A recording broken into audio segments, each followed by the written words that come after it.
Paz do Senhor, irmãos. Vamos abrir nossa Bíblia no livro de Atos. Atos dos Apóstolos, que a gente chama de Atos do Espírito Santo. Atos capítulo 27.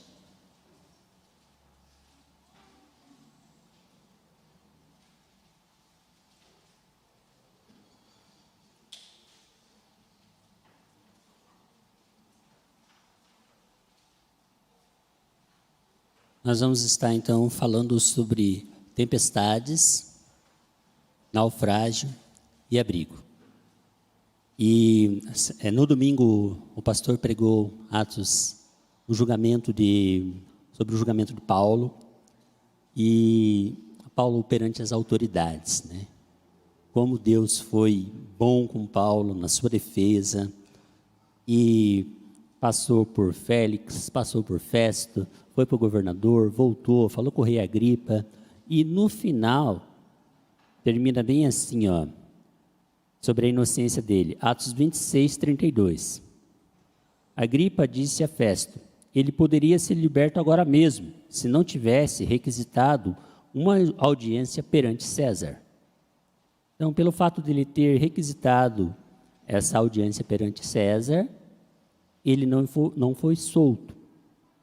E aí, então, vamos ter que levar, então, Paulo para Roma. Para lá ele falar com César, né, e apresentar a sua defesa.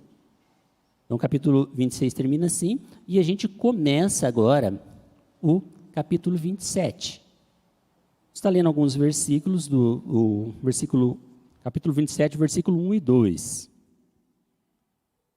Vamos até o 3. Assim que os preparativos para a nossa viagem à Itália foram prontos, Paulo e outros prisioneiros ficaram sob supervisão do centurião chamado Júlio, membro de uma tropa de elite. Embarcamos no navio de Adramítio, que ia para Éfeso e para os portos do Oriente.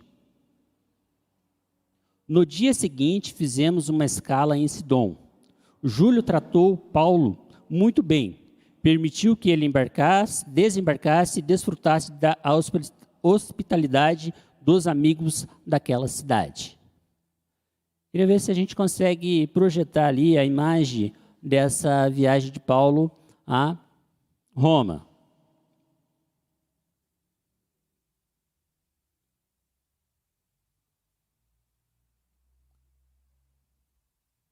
Olha aqui então, irmãos, a viagem que ele vai fazer até chegar em Roma.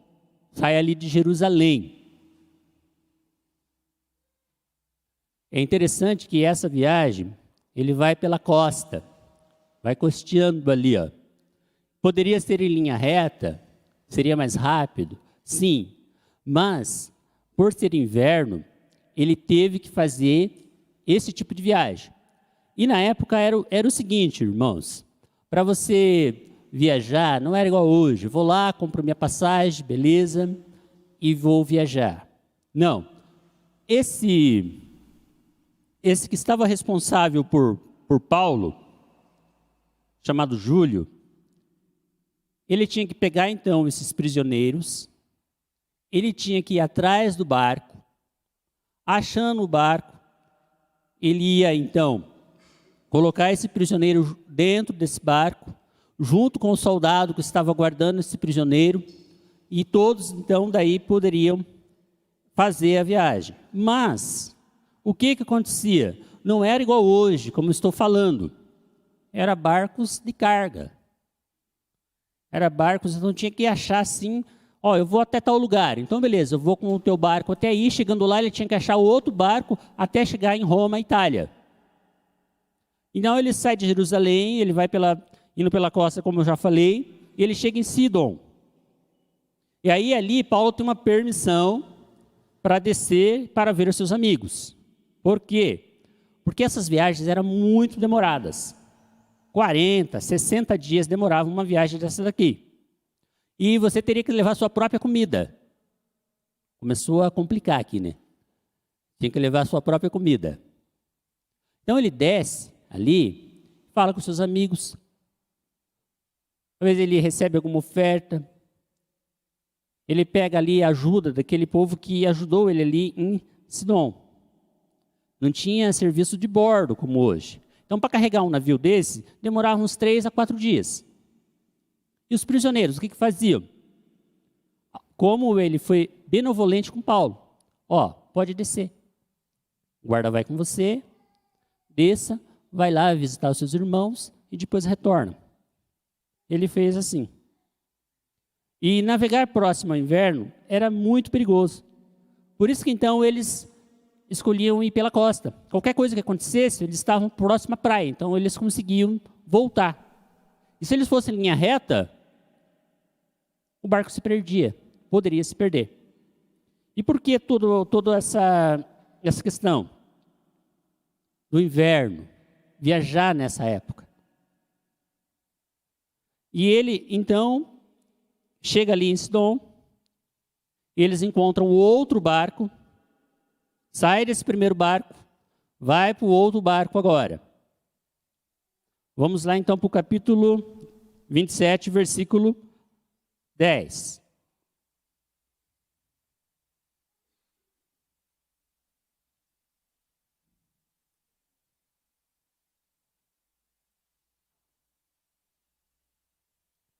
E um pouco antes de ler o 10, vamos explicar então o porquê, né? Roma estava com uma população muito numerosa nessa época. E ela dependia muito do trigo produzido ali nas terras egípcias. E a distância era longa, como eu já falei. Essa embarcação era para esse transporte para o suprimento de Roma.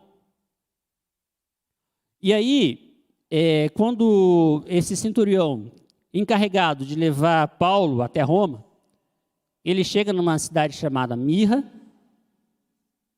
daí ele encomendou esse outro navio, como eu já falei, e tinha aproximadamente dentro desse navio 276 pessoas. Guarde esse número, 276 pessoas. E tinha todo tipo de gente. Marinheiros, soldados, comerciantes, prisioneiros. Homens, então, que possuíam uma vida, uma família. Homens que estavam dentro da embarcação acreditavam em Deus e outros não acreditavam em Deus. Esses homens tinham sonhos, eles tinham seus traumas, eles tinham suas dificuldades. Dentro do navio também havia, então, homens com autoridades. Mas também homens sem nenhuma autoridade, que estavam ali só para servir. O fato é que quando começa o vento contrário, todo esse tipo de homens estavam no mesmo barco. E a gente vai ver. E eles chegaram a Bons Portos. Que nome legal, né? Bons Portos. Chegaram ali. Era uma baía aberta, muito ruim para ancorar ali e passar o inverno. Então eles chegaram ali em Bons Portos. Olha como eu fui rápido para chegar ali, né? E aí, ali em Bons Portos, Paulo diz o seguinte, 27:10. A única coisa que consigo ver adiante é um desastre. Para a carga, para o navio, sem falar em nós mesmos, se a gente navegar agora. Paulo, então, ele dá um conselho para toda aquela embarcação. Mas ouvir a voz de Deus era complicado nesse momento. Afinal, veio de um homem judeu, velho, prisioneiro. Vamos dar ouvido a esse rapaz? Então o centurião fez o seguinte: vou perguntar para o dono do barco e para o capitão. Tem um prisioneiro aí que falou que a gente não pode continuar porque pode acontecer perigo com nós. Mas o dono do barco e o capitão falaram: não, vamos continuar. Nós precisamos continuar.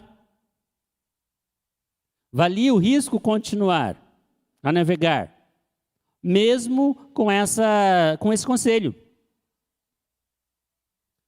E aí, valia esse risco, porque o povo, daí a maioria começou a opinar. Eu fico imaginando: não, vamos, rapaz, for para a gente ficar, que vai estar perigoso. Não, mas a gente precisa ir. E vozes falando: qual voz você tem escutado nos dias da tua tempestade?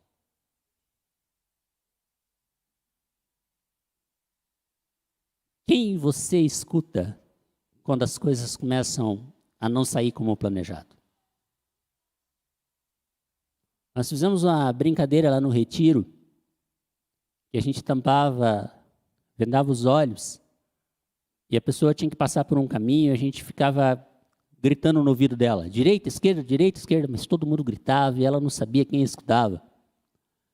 E a gente colocou alguns copos de água, assim, para aquela pessoa tropeçar e molhar o pé. E depois a gente falava assim: qual voz você escutou? E tinha uma voz ali que estava direcionando ela da maneira certa. Mas no meio de tantas vozes, a gente não consegue discernir qual voz que é a voz de Deus. E olha só o que acontece.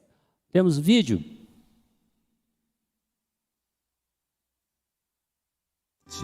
Amainadas as velas, assim foram à toa. E andando nós agitados por uma veemente tempestade, no dia seguinte aliviaram o navio. Sem o áudio. E ao terceiro dia, nós mesmos, com as nossas próprias mãos, lançamos ao mar. Amainadas as velas, assim foram à toa. E andando nós agitados por uma veemente tempestade, no dia seguinte aliviaram o navio. E ao terceiro dia, nós mesmos, com as nossas próprias mãos, lançamos ao mar a armação do navio. E não aparecendo, havia já muitos dias, nem sol, nem estrelas, e caindo sobre nós uma não pequena tempestade, fugiu-nos toda a esperança de nos salvarmos.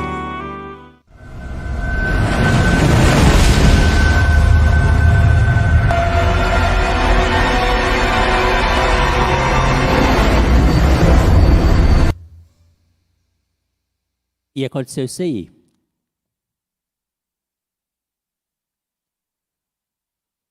Versículo 20. O vento e as ondas batiam no navio sem piedade. Perdemos a esperança do resgate. Você já se viu no meio de alguma tempestade?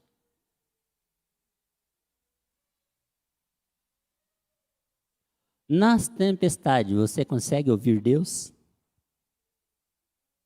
Porque o nosso sofrimento pode atrair a nossa atenção a Deus.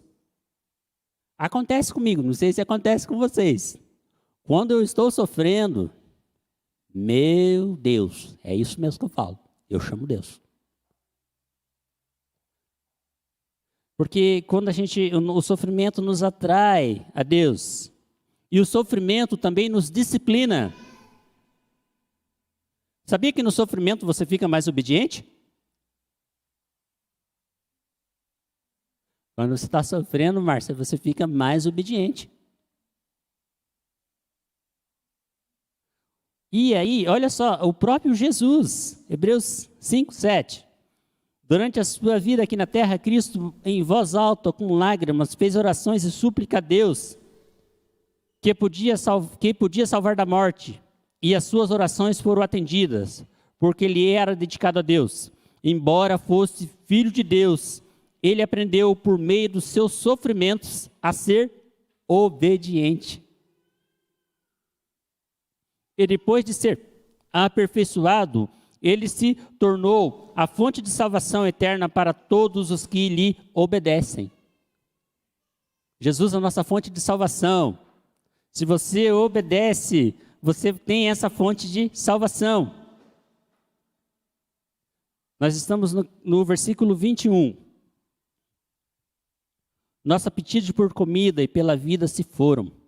Então Paulo foi para o meio do grupo e disse: amigos, vocês deveriam ter me ouvido lá em Creta. Poderíamos ter evitado essa provação, mas não há como desistir agora. De agora em diante as coisas vão melhorar. Garanto que nenhum de nós vai se perder, ainda que não possa dizer o mesmo do navio. Ele está condenado. Olha só aqui. Paulo joga na cara. Sabe aquela frase assim?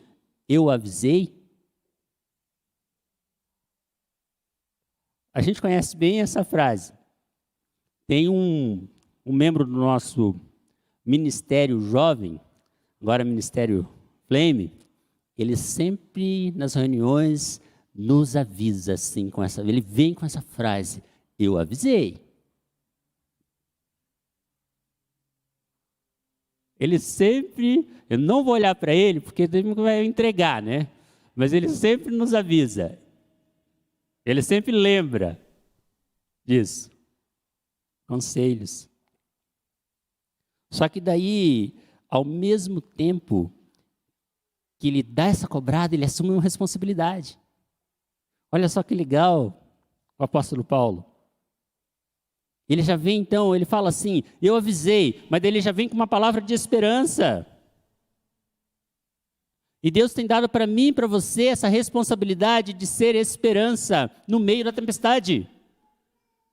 Deus tem dado essa oportunidade para você. Você possui, sabe o que você possui, irmão? Palavra de esperança para quem está no meio da tempestade.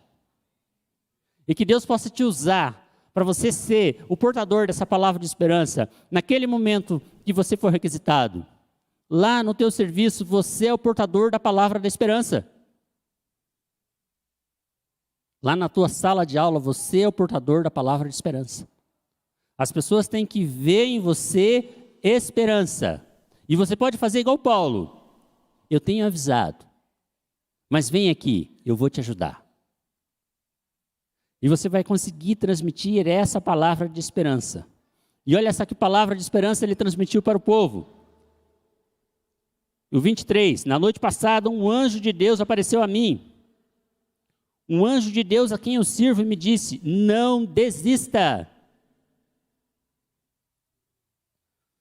Você ainda vai estar na presença de César e todos os que viajam com você também vão se salvar. Portanto, prezados amigos, coragem. Creio que Deus fará exatamente o que me prometeu. Irmãos, um anjo do Senhor apareceu. E eu acho interessante aqui que o anjo não fez aquele milagre. O que o anjo fez? Só avisou o que ia acontecer. Hoje na escola bíblica o Espírito Santo nos visitou também. Amém? E o Espírito Santo nos deu um recado ali, irmãos. Quem estava no final da escola bíblica jovem ali atrás? Hoje eu participei ali. Quem estava lá? No final, nas últimas palavras ali. Foi o Espírito Santo que falou, Cris, ou não? E a gente escutou o Espírito Santo falar hoje, irmãos. Recadinho.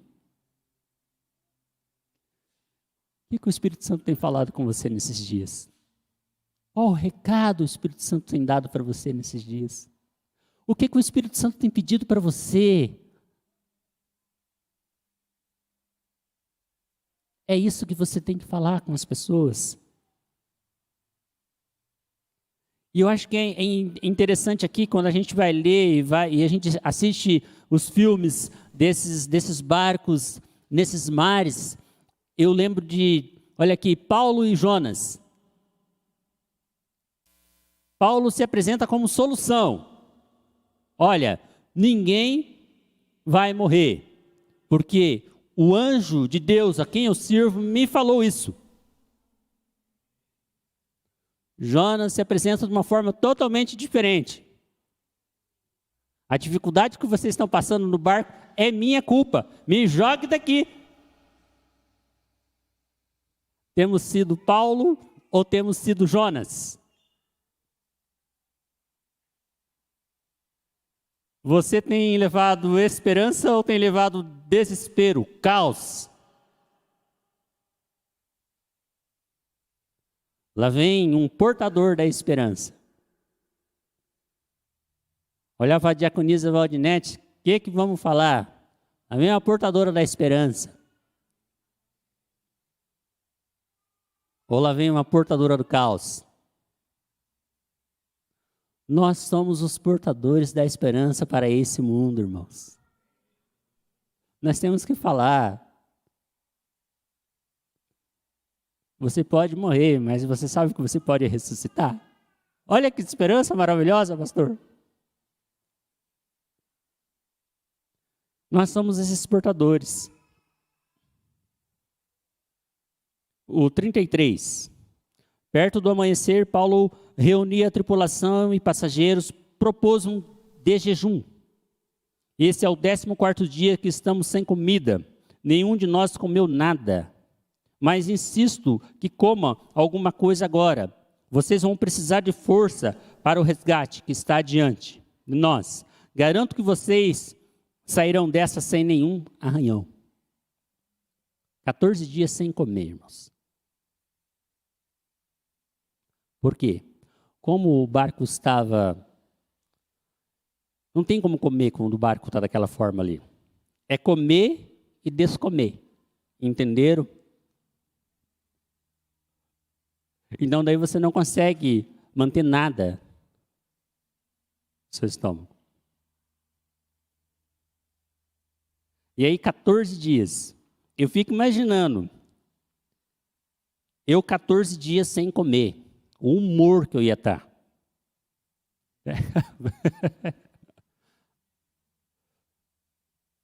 Já imaginou esses 14 dias sem comer? Oh, estou jejuando, irmão. Tá mesmo? Que bom. 14 dias, Ney.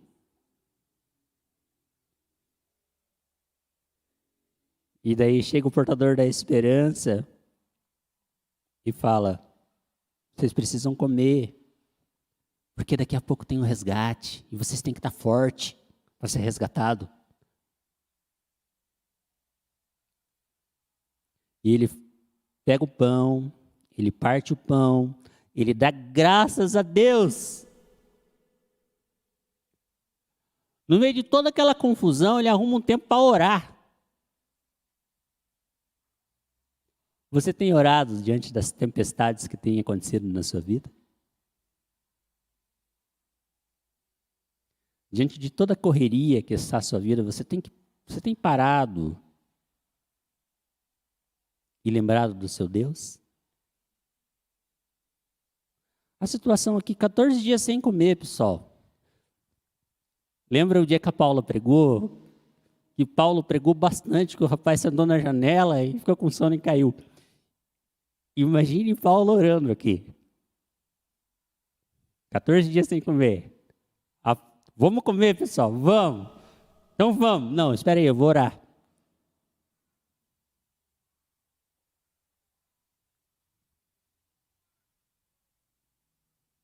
A oração faz parte da nossa vida, irmãos. Nós precisamos orar. Eu preciso orar mais, irmãos. Talvez você também precise orar mais. Igreja, deixa Deus ministrar no seu coração. Deixa o Espírito Santo ministrar no seu coração. Nós precisamos orar, irmãos. Vai enfrentar o dia mau. Nós precisamos orar mais. Mais. Orar sem cessar, irmãos. Para você que já tem uma vida excelente de oração, precisa aumentar também.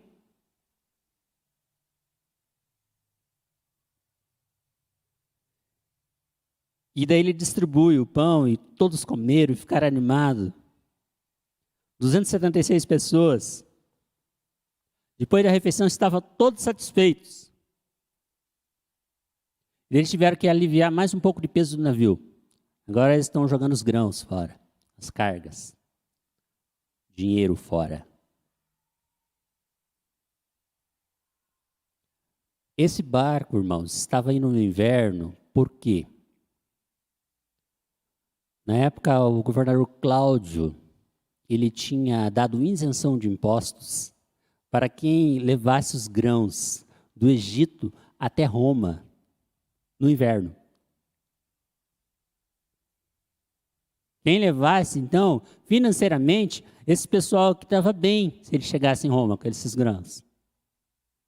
Além de receber mais, porque pouca gente tinha coragem de fazer o que eles estavam fazendo, viajar nessa época, eles iam ficar com fama. Oh, o capitão chegou aqui. Eles iam ganhar muito dinheiro nessa viagem aqui.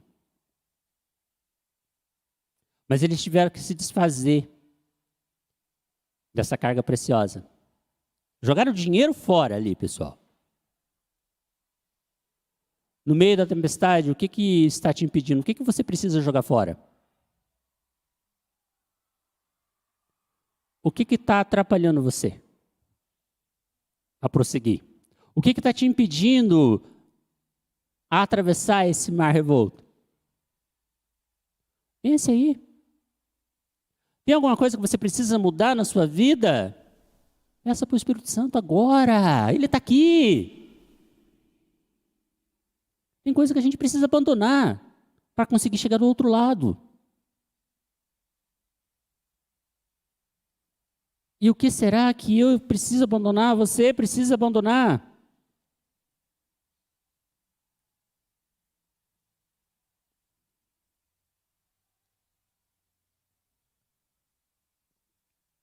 E aí, jogaram então o dinheiro fora. Ao raiar do dia, ninguém reconheceu o lugar, mas estavam numa baía com uma bela praia. Decididos a levar o navio para a praia, cortar as âncoras, soltar o leme e seguir o vento. Mas não deu certo. Ainda longe, batemos no Recife e o navio começou a se partir. A tempestade já tinha passado, ele já tinha jogado coisa que tinha que ser jogado fora, ele já tinha reescutado os conselhos, ele já tinha ressignificado muita coisa, ele já tinha aprendido bastante coisas, eles fizeram até um regime ali, estava tudo bem, eles se alimentaram de novo, eles agradeceram a Deus, oba, agora chegamos no local, vamos, bate no Recife. Olha só. E aí, quando bate, a pergunta, quem aqui sabe nadar? 276 pessoas. Vou fazer a mesma pergunta aqui. Quem aqui sabe nadar? Então, quem sabia nadar, os mais ou menos aí, tem solução para vocês também. Quem sabia nadar nessa embarcação, né, tinha solução. Por quê, irmãos? Os botes, quando começou a tempestade, os marinheiros queriam fugir. Ah, vamos fugir. Tem bote ali. Vamos com o bote. Paulo fala, ó, se eles fugir, nós vamos perecer. Não deixar eles fugir. Cortar os botes. Não temos mais bote salva-vida. Eles ancoraram e comeram a refeição. No outro dia, cortaram as âncoras. Já não tinha mais vela nesses barcos. Não tinha mais nada. Jogaram os grãos fora. Daí, olha a sugestão, né? Vamos fazer o seguinte, vamos matar os prisioneiros.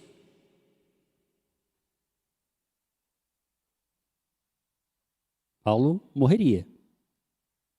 Daí Júlio fala, não vamos matar ninguém. Daí a pergunta foi feita, quem sabe nadar? Vai nadando até a praia. Quem não sabe, se agarra num desses troncos que a gente vai jogar no mar.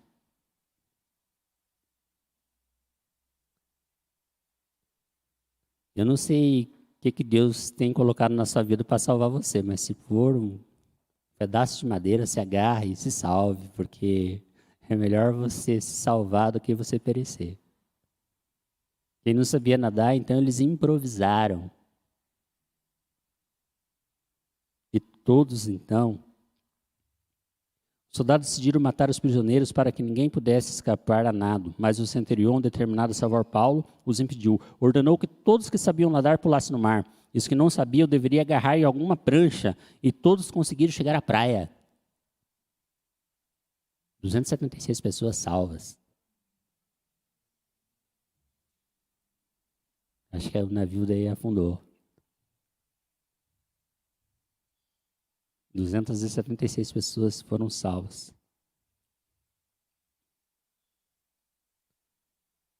Lembra do conselho que Paulo tinha dado para eles não irem? E eles não escutaram. Eu tiro uma lição aqui, irmãos. Quantos conselhos você não escutou? Do teu papai, da tua mamãe, e deu em prejuízo para a sua vida.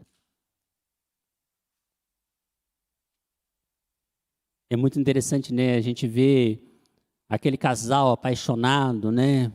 Um olha para o outro, assim, parece igual nos desenhos, vai aqueles coraçãozinhos, assim, né? E daí alguém vem e fala, ó, você tem certeza? Você já orou? Vai casar com ela mesmo? Vai casar com ele mesmo?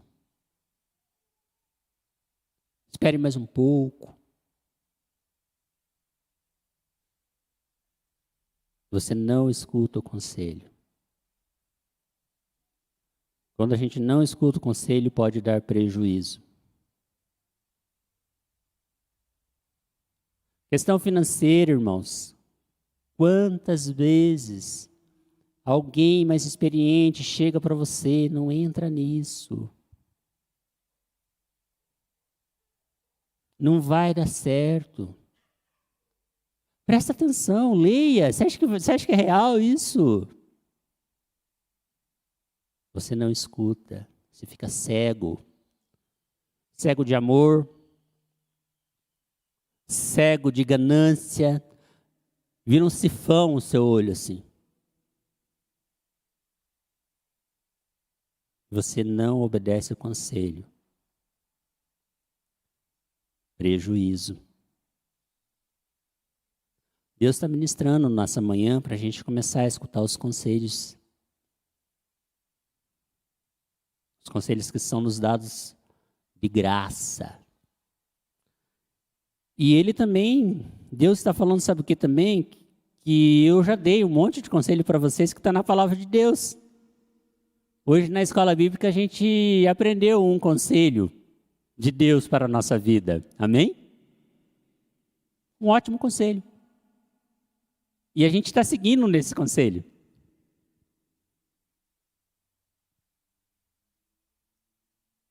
E eles chegam à praia, então, irmãos. 276 pessoas salvas. Porque um anjo falou com um servo dele dentro da tempestade. Uma pessoa usada por Deus faz toda a diferença. Uma pessoa que escuta a voz de Deus faz toda a diferença. Você conhece alguém que escuta a voz de Deus? Você tem alguma pessoa que sabe assim, pô, aquele ali tem conexão com Deus. Esse daí tem conexão com Deus. Esse aí está atento a escutar o que o Espírito Santo está ministrando. E a gente tem que pedir isso para Deus. Deus, eu quero estar atento ao teu chamado, à tua voz. Descendo na ilha, todos foram muito bem recebidos. Daí o pessoal nativo acendeu uma fogueira lá. Aí acho que Paulo não aguentava ficar quieto, né? E ele já foi, pegou uns gravetos, jogou na fogueira. No que ele joga aqueles gravetos na fogueira, vem uma cobra e pica a sua mão. E ele balança ela e continua. E os nativos, olhando aquilo, falaram assim: olha só, ele escapou do mar. Mas ele é um pecador, tão pecador que ele é, que o castigo de Deus chegou para ele. Temos que tomar cuidado com essa teologia, irmãos. Não está dando nada certo lá na vida do irmão, é porque ele está em pecado. Sabe por que não está acontecendo? Porque ele está em pecado. Não está dando nada certo para ele, é o pecado. Os nativos começaram a falar isso de Paulo. E de repente eles ficaram, daqui a pouco ele vai cair morto aqui. Porque ele está em pecado, ele é um homem amaldiçoado por Deus. Nada acontece com Paulo. E daí sabe o que eles falam? Nossa, é um homem abençoado por Deus. Irmãos, vamos tomar cuidado, né, com essa teologia rasa. De a gente, nossa, ele é abençoado, nossa, é um servo de Deus. Será que ele não é um anjo? Não. E a notícia se espalha, é o homem mais famoso da ilha, convida Paulo. Vem aqui na minha casa, fica aqui um pouco.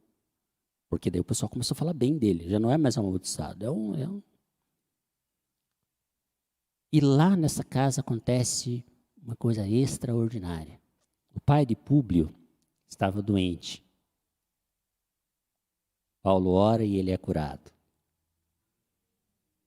E a notícia se espalha e todos da ilha que tinham alguma enfermidade trazia para Paulo e Paulo orava e todos ficavam curados. Ele era o portador da bênção também. Portador de boas notícias, portador de bênção. Você e eu temos que ser esse portador de bênção. Você e eu temos que ter essa autoridade. Vamos orar. E vai ser feita a vontade de Deus. E Deus ainda cura. Amém? E Ele quer usar nós. Ele quer nos usar para ser esse portador. Todos são curados. E eles ficam ali por 3 meses pregando o Evangelho. É aí que eles partem para Roma. Em Roma, Paulo fica numa prisão domiciliar. E a prisão domiciliar era o seguinte: você acha uma casa, aluga a casa, você vai pagar o aluguel da tua casa e vai pagar o soldado que vai ficar junto com você. Por isso que na palavra de Deus tem as ofertas que o pessoal mandava para Paulo. É para esse fim. Quando ele estava preso, ele precisava desse dinheiro para pagar essas despesas, né? E ali ele convivia com os líderes da igreja local, convidava todo mundo para ir na casa dele, e ele continuou pregando o evangelho, esperando o quê? O julgamento. Sem nenhuma reclamação. Ele continuou fazendo o que o Espírito Santo pediu para ele fazer. E o que o Espírito Santo tem pedido para você e para mim fazer hoje?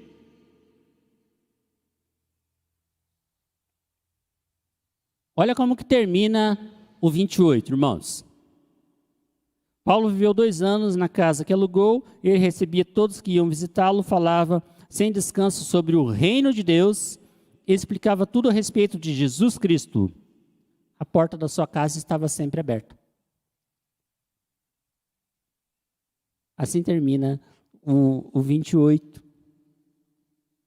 Mas a gente crê que o Paulo continuou assim até a sua morte.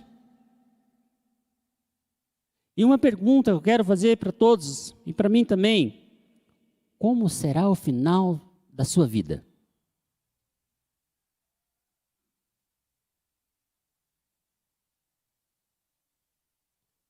Será que até o final a gente vai ter essa mesma fé, essa mesma esperança, esse mesmo amor, essa mesma dedicação, esse mesmo zelo? Como você pensa em terminar a sua vida assim? Daqui zilhões de anos, tá, irmãos? Espiritual, porque a gente sempre pensa, como que eu quero terminar a minha vida na questão financeira, na questão educacional, mas na questão espiritual, como você quer terminar a sua vida?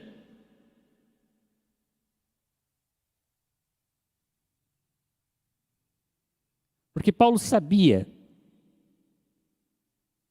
ele tinha um modelo de vida.